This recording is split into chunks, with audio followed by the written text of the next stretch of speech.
Sadi Kotoli. Soyez les bienvenus à la chaîne YouTube École de Sagesse.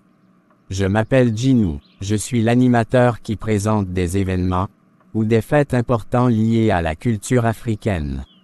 Cette semaine est dédiée à la commémoration de l'anniversaire de la mort de l'élite afro-américaine du nom de Dr. Jane Cook Wright. Naissance. Le Dr. Jane Cook Wright était né le 20 novembre 1919 à New York City aux États-Unis. Ses parents étaient Louis Tompkins Wright et Corinne Cook. Vie et études. Son père avait été l'un des premiers Afro-Américains à obtenir un diplôme en médecine à l'école de médecine de Harvard. Il était le premier chirurgien afro-américain de la police de New York. Le grand-père de Jane, le Dr. C. Ketchum Wright, était né esclave et avait par la suite obtenu son diplôme en médecine à l'école de médecine de Meharry. Elle était l'aînée et avait une petite sœur. Jane avait fréquenté des écoles privées à New York. Elle avait obtenu en 1942 une licence en art au Smith College de Northampton. En 1945, elle avait obtenu le diplôme et le doctorat en médecine à l'école de médecine de New York. Entre 1945 et 1946, elle avait terminé sa formation en médecine à l'Hôpital Bellevue de New York. Elle épousa en 1947 l'avocat David D. Jones Jr. Fonction. Son père avait créé le Centre de recherche sur le cancer à l'Hôpital de Harlem. En 1949, elle travailla avec son père au centre. Son père travaillait au laboratoire et Jane effectuait des essais sur les patients. À la mort de son père en 1950, le Centre de recherche sur le cancer à l'hôpital de Harlem devint la Fondation pour la recherche sur le cancer de l'hôpital de Harlem. Elle devint la directrice de la fondation après la mort de ce dernier.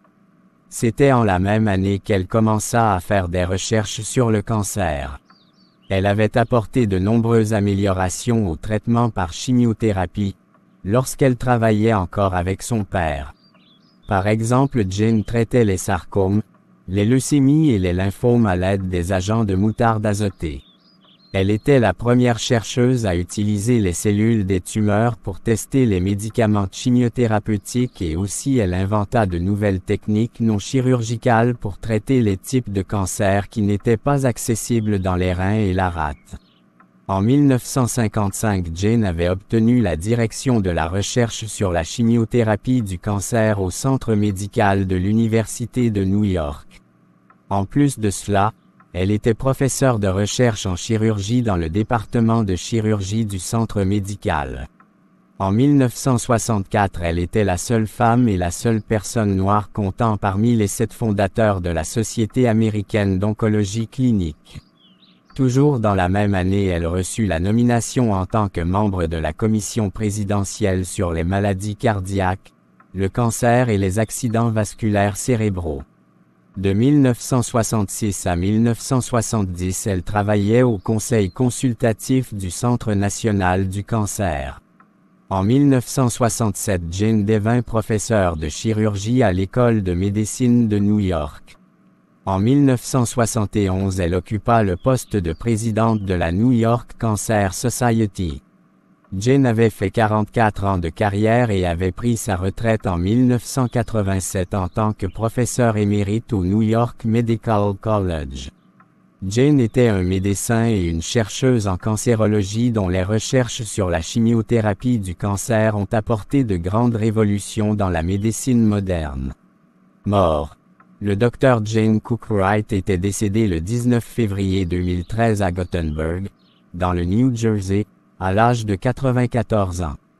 Peuple noir, à travers cette vidéo, vous découvrez que malgré toutes les formes d'oppression que vous subissez de la part des peuples à peau blanche, votre Dieu agit en votre faveur en suscitant parmi vous des élites pour empêcher que la lumière que vous portez en vous s'éteigne. Portez donc vos regards sur vos élites en tant que témoignage de consolation venant de la part de votre Dieu pour vous consoler et vous relever du joug de vos persécuteurs. Le Dr. Jane Cook Wright a quitté le monde des vivants, mais votre amour pour elle et ses œuvres doivent toujours briller dans vos cœurs. Qu'elle soit une inspiration et un modèle pour le peuple noir. Demeurez ferme face à vos adversaires, luttez pour vos droits, protégez-vous dans l'unité y compris vos biens. Sur ce, rendons ensemble hommage au Dr. Jane Cook-Wright. Merci au Dieu du Dr. Jane Cook-Wright pour sa vie sur la terre. Merci aux ancêtres du Dr. Jane Cook-Wright qui, si bien qu'étant des martyrs de la colonisation, avaient veillé à l'accomplissement des plans de Dieu pour le Dr. Jane Cook-Wright. Merci au Dr. Jane Cook-Wright pour ses œuvres scientifiques et médicales. Merci au Dr. Jane Cook-Wright pour sa confiance en soi, sa détermination, sa force et son dynamisme face aux obstacles quotidiens tels que le racisme, etc. Merci au Dr. Jane Cook-Wright d'être un bon modèle et une inspiration pour toutes les générations. Dr. Jane Cook-Wright repose en paix. Cher peuple, veuillez partager cette vidéo au maximum à vos contacts pour l'instruction de plusieurs. Et ISO, au revoir.